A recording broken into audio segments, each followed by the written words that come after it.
లక్ష్మీదేవి ఎక్కడ ఉండదు, లక్ష్మీదేవి ఇంట్లోకి రాకుండా ఉండడానికి కారణాలు ఏంటి అనేది మీరు తప్పకుండా తెలుసుకోవాలి.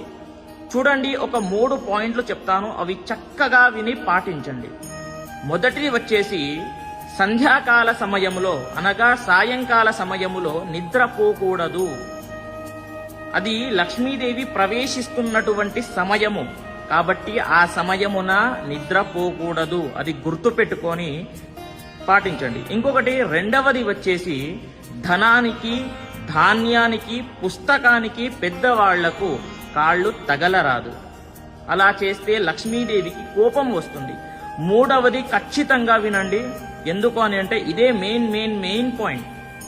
వినండి, ఎక్కడైతే స్త్రీలు ఉంటారు కదా, వాళ్ళ కంటి నుండి నీరు ఎక్కడైతే కారుతుందో అక్కడ లక్ష్మీదేవి ఉండనే ఉండదు, ఆ పరిసరాల్లో కూడా రాదు. గుర్తుపెట్టుకోండి.